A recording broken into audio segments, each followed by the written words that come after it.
It's time again to talk college basketball right here on Prime Sports Network. The Sweet 16 in action as we record on a Wednesday. So we are a little bit more than 24 hours away, and the action picks up once again, Mark, and another crazy first week of college basketball. And this is why, in my opinion, and every basketball fan that I speak to seems to share the same thoughts, and that is that college basketball is just so much more entertaining and fun than the NBA. The NBA for sure. I thought you were going to say the NFL. I'm not going there. Wait, let's not go that far. No. Okay. But it is for sure. I mean, the madness is it's aptly named March Madness, and it's exactly what it is. We got a good take of it in the first two rounds this year. We didn't see it 2 years ago. No tournament last year. It was all contained and confined in one state. Yeah, things like that. But now it's basketball like it used to be in the March Madness, and nobody complains about not getting their money's worth in the first two rounds. I want to remind everybody that you can go to our Patreon page at /PrimeSN. Again, patreon.com/PrimeSN, and you get a 20% discount on some of playbooksports.com, some of their packages that you can check out just by going to playbooksports.com, including college basketball for 2023, and of course college and pro football coming up this season. When will the playbook football guide be available, by the way? It's going to be available on July 13th this year. Okay. And that is provided everything works well. And the reason I'm saying that is within the print world, there's a severe paper shortage right now. Severe, okay, due to fires in Europe and things like that. And I had to sign a contract to make sure I'm going to still want to be part of it at some ungodly raise in cost and price and all that stuff. But anyway, all that junk aside, figure July 13th, and that's what we're working on right now as I'm speaking to you. All right, sounds good. We have some college basketball, though, first, because this is it. Once the Elite Eight is over, it's on to April, and all of March Madness is behind us, and then it's on to the semifinals and the final in New Orleans. A couple of things we want to talk about compared to what we did on last week's show, which was go over all the historical trends college basketball and how they're still ongoing. For instance, we talked about how number one seeds trying to get more than two in the Final Four just does not happen. And if that's the case, okay, there's only three left, by the way. So if that's the case, then one of the three remaining number one seeds is destined to lose. So will it be Arizona? Will it be Kansas or Gonzaga? And it's very possible because getting one seed in is just as likely as two. So we could have two number ones going down in the next few days, but one seed will go down. You can book it. Which will that one seed be if you had a bank on it, Mark? I know what my answer is. What's yours? My answer is the team that did not qualify in the Playbook March Madness guide to win the championship. Okay. Oh. You mean out of those 7 teams you talked about? Exactly. Right. Okay. And that would be Gonzaga. Ah, okay. Okay. If it didn't qualify to win the championship, he'd have to be my leading guy here this week. And in our Sweet 16 guide this week, we added a little more fuel to that fire. To the Gonzaga fire, if you will. Okay. And I'll share this with our viewers out there because you have privy to this. Is that the Sweet 16 incredible stat? Yes, it is. Oh. I don't. You want to go there now? You want to go there later? No, I mean we can go there now. We have some stats to share. By the way, I say this usually once a year at this time because Eric Musselman has done such a great job. Nevada, he did a tremendous job now at Arkansas, and I try to share this story as much as possible, and that's the fact that we go way back to when I was, it had to be about 20 to 25 years ago when I was pretty much starting out in the radio business and industry in South Florida and West Palm Beach. He was the head coach of one of those minor league basketball teams that was playing at the West Palm Beach Auditorium. I forget what they were called. I think they were called the West Palm Beach something. Yeah, they played against Sioux Falls and all those others. Yeah, right. And they shared the same, because now I was there first with the arena football team. That's how I got my job. First with the hockey team, the Barracudas. Then I made the move to the football team, the Bobcats, and then the basketball team was coming in with Musselman, and there was a job opening to do play-by-play. And so now I didn't have the play-by-play experience in basketball like I had with football in any way. I mean, basketball was not my thing, but I tried it out anyway.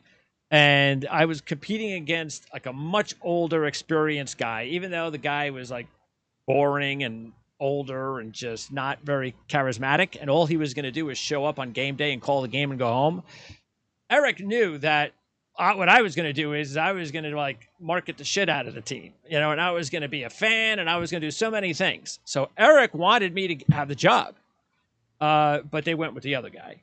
And he even told me, he go, look, I pulled for you. I just couldn't get you. They wanted to go with someone more seasoned, blah, blah, blah, blah.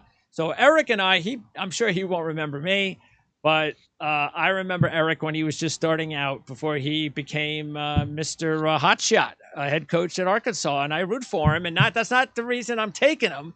But these types of stats are the reason why you have to go with Eric Musselman. And that is the fact that, looking at your newsletter here, matter of fact, what I like are a couple of things. Okay. Now I'm going to domino this. So your Sweet 16 incredible stat has Arkansas head coach Eric Musselman 15-1 straight up, 14-1-1 against the spread. As a college head coach, when he takes on 875 or greater winning percentage opponents, when his team is coming off a win of 5 points or more.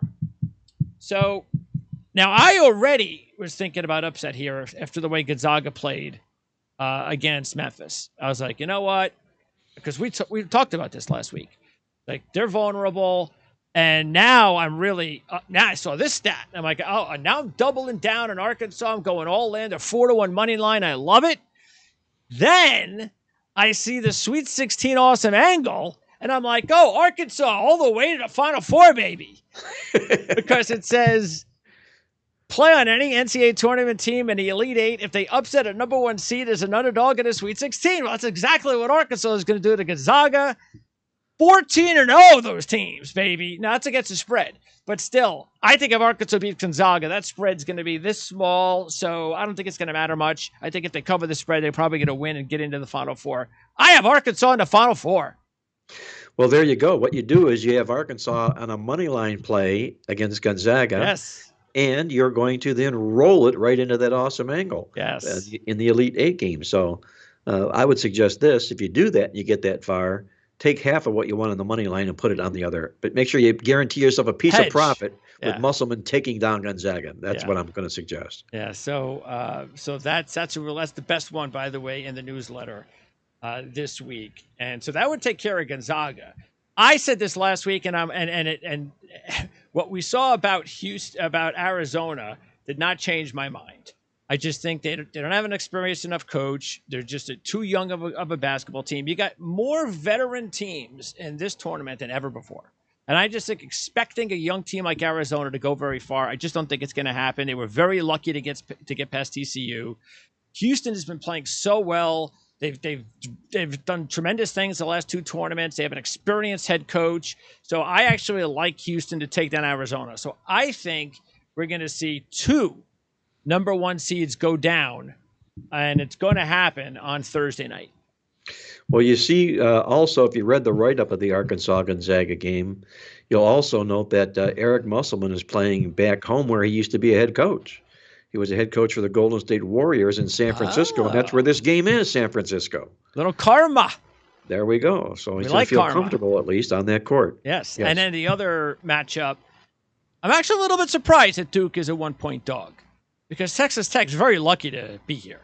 Notre Dame seemed like they had them, and they let it. And by the way, that's another trend that carried over once again to next season, and that's the first four trend. So now Next year, we're going to say for the 11th year history of the first four, 10 teams have advanced to the second round by winning 2 games, and Notre Dame did it. Notre Dame almost won 3 games. But anyway, Texas Tech, good team, but also a team that has an inexperienced head coach, and now they're going to take on the most experienced head coach and winningest coach, Coach K. And you have to really hand it to the way Duke won that game, because it looked like Michigan State had taken control. And then all of a sudden, like a blink of an eye, Duke regained everything in those last 5 minutes and played probably the best 5 minutes of basketball they played all season. So I'm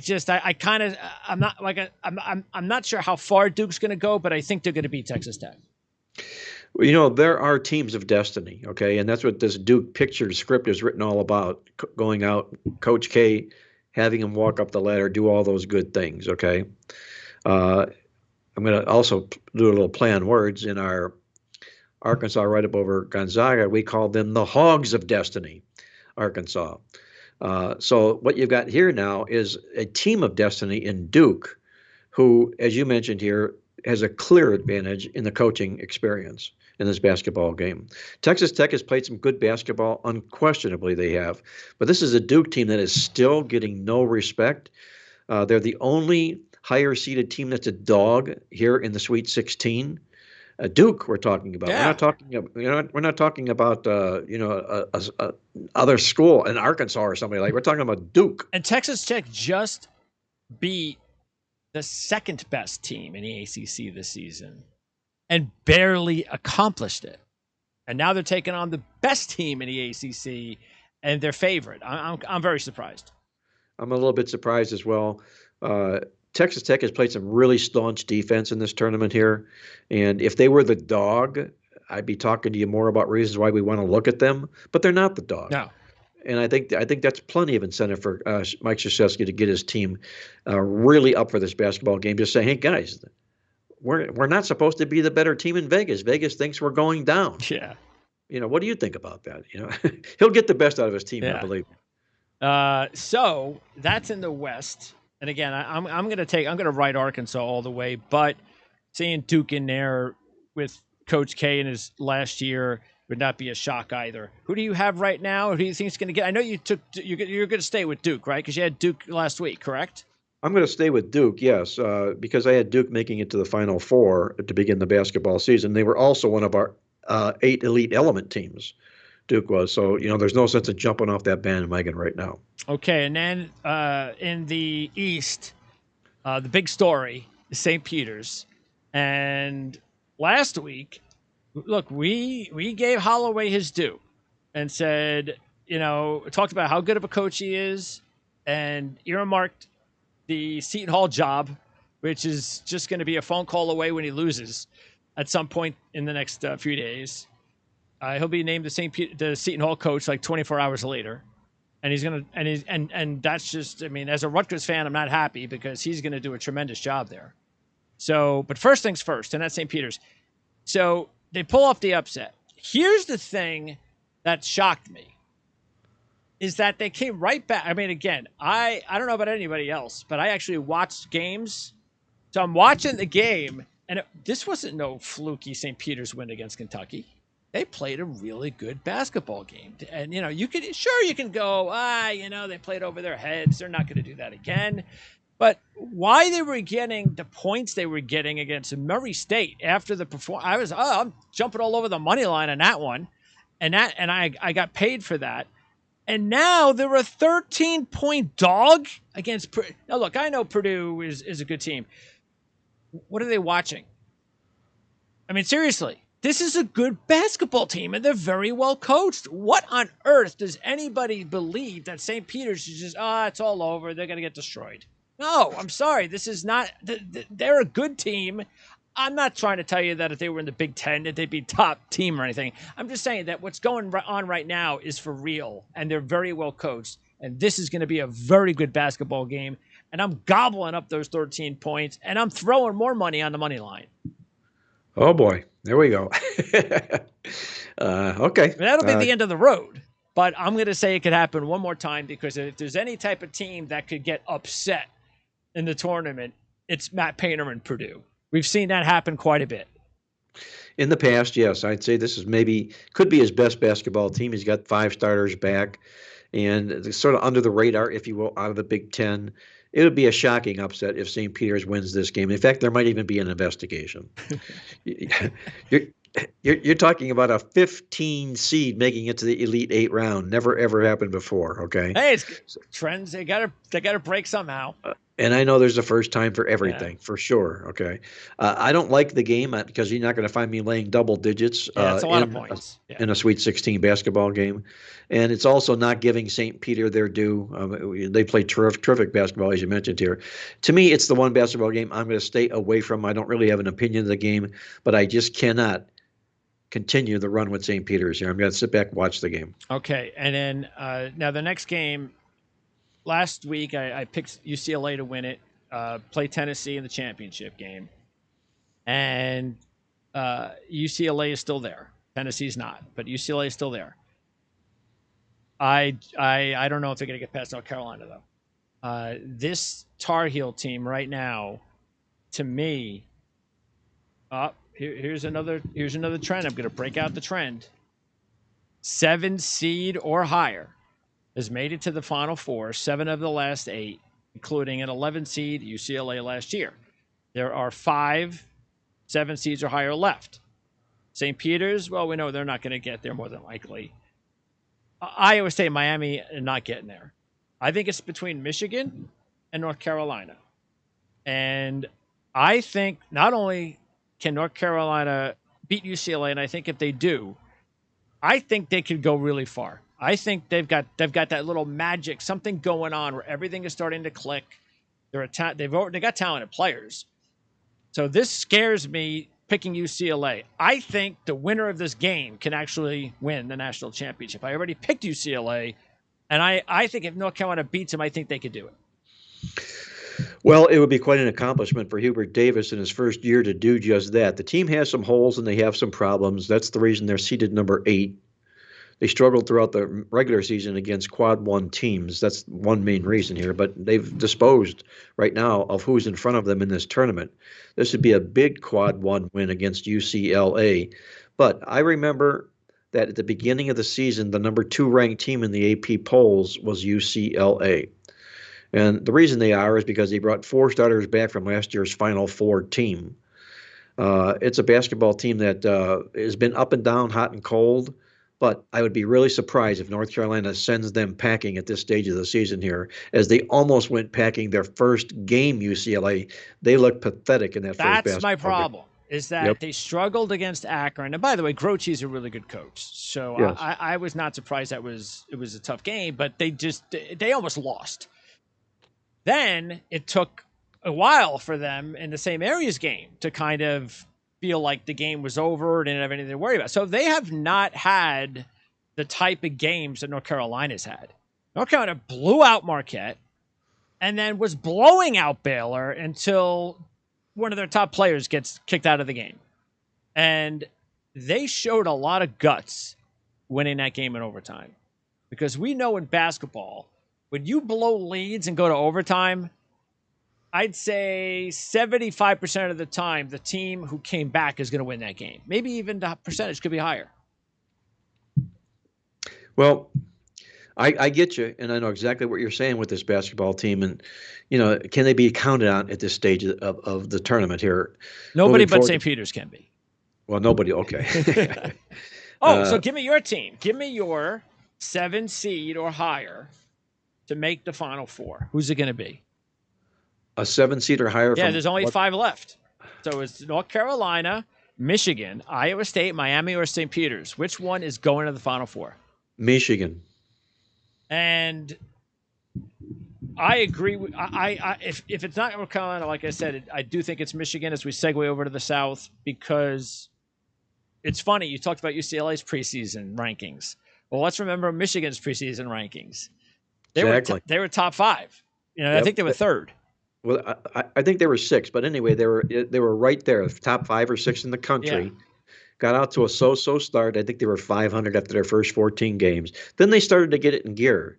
Then the ugly incident came in the Wisconsin basketball game, and it sort of unraveled a little bit for this team. They're still very, very talented, this basketball team, and they're 80-1. Okay, 80-1 for a Michigan basketball team that was preseason top 10. That's All crazy at this point. it's absolutely crazy because anybody can win from this point here moving forward here. And at 80-1, that's why they're my 7 or worst seed, I think, out of the group to make it and cut down the nets. Yeah, because the Big East, they have not been good in this tournament. The Big East has been very disappointing. And Villanova has done what they've had to do, but beating Ohio State, I don't think that really says anything. Where Michigan beat a really hot Tennessee team and beat a Colorado State team that was favored against them. So and by the way, Juwan Howard, looking at your newsletter, here's another little tidbit. This is why you need the newsletter. Juwan Howard is 3-0 straight up in the tournament all time versus teams with a 700 or better winning percentage. Yeah, that's a little bit of his personality, his character as a player, competitive, and it gets up for big teams. And I think they would catch the ideal opponent here in the Houston-Arizona winner. That's going to be a war. And whoever comes out of that basketball game and wins the game is going to have a sigh of relief because they did get the job done. That can oftentimes lead to a step back. And if it's Michigan who pulls the rug on Villanova here, don't be surprised if Michigan makes it to the Final Four. You know, actually, I kind of hope, as weird as it sounds, that being a Michigan fan, I kind of hope Arizona wins.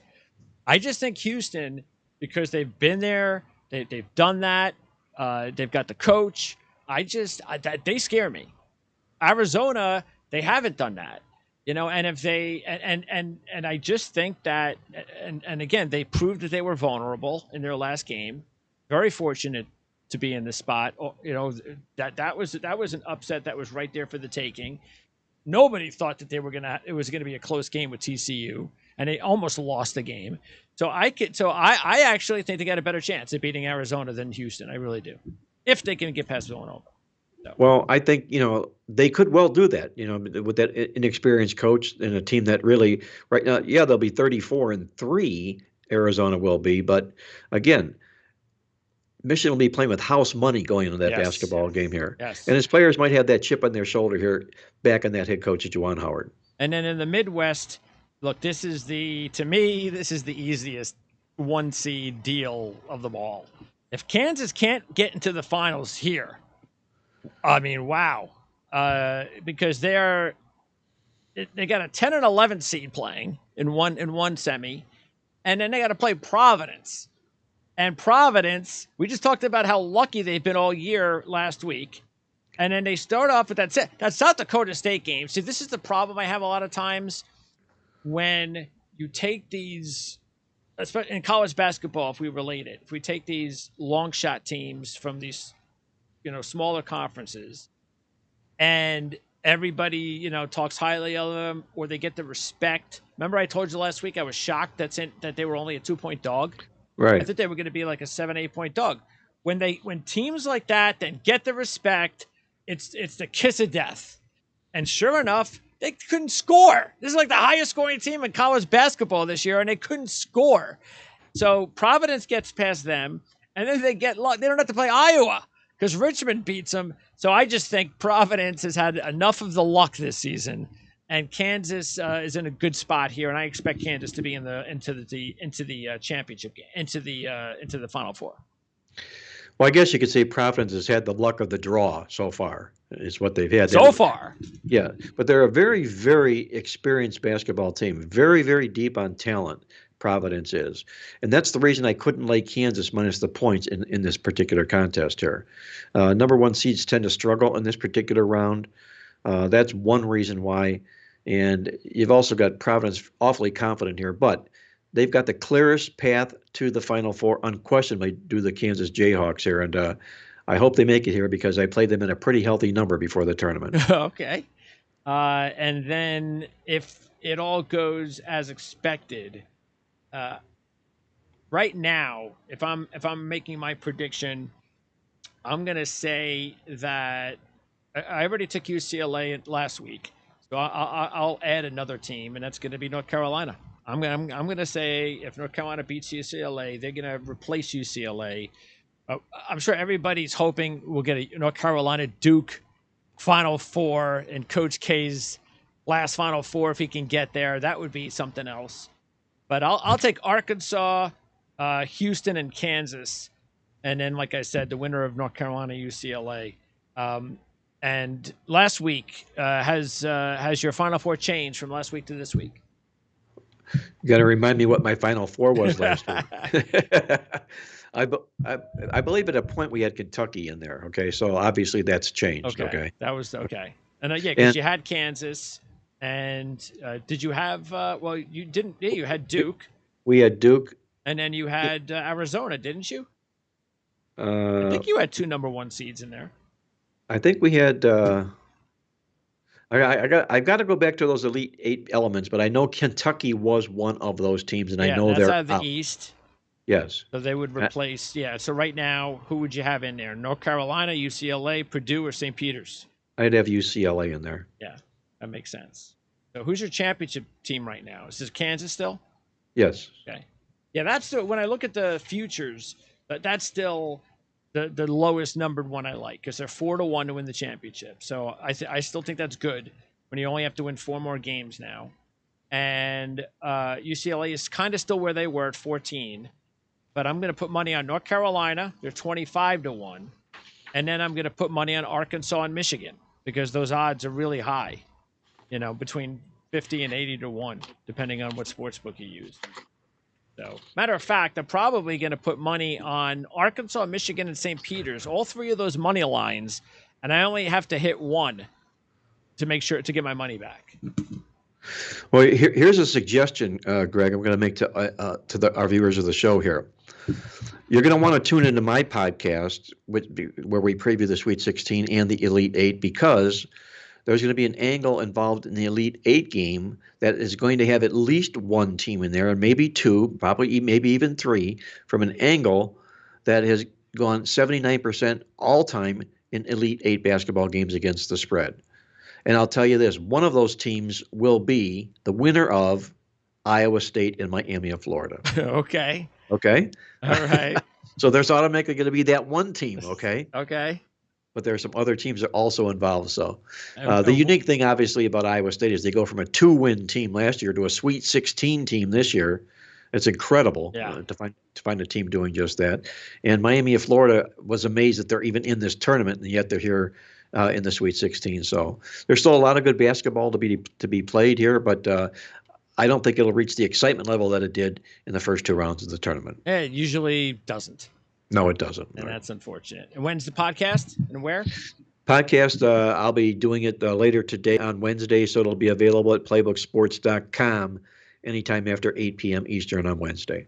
All right, Mark. Appreciate it as always. And we'll be talking again real soon. We've got potentially the Final Four. We've got football coming up because spring has every team played spring practice already? I would think so. I've been so detracted from spring football right now because of the March Madness tournament. That's what I'll be getting into here once this tournament is all rolled up. But I've got to figure right now, it is spring in the air, so I would have to say every team has practiced, yes. I would vote yes on that. And also baseball? Baseball is, I'll be watching baseball from a distance. Okay, yeah. Yeah. After they get the first month of April behind them, when they're really seasoned and they're in shape and everything, we'll talk about baseball in May. Yeah. Couldn't agree with you more on that. And of course, April and May, a lot goes on in the sports world because you have playoffs in the NBA and the NHL, baseball starts, you have the Masters in golf, you have the Kentucky Derby in horse racing. You have the NFL draft. There's just a whole lot of stuff going on. And you need all of that because once you get past, May, you get that kind of dead period around June, July, where it's like, where all of a sudden the only thing on your mind is I can't wait for the football season to start. And that's when the Playbook Preview Guide magazine is Perfect available. Timing. Yes, it is. You can take that to the library with you. Thanks, Mark. We'll talk to you soon. Hey, Greg, enjoy the games. Be well. I'll catch you next week.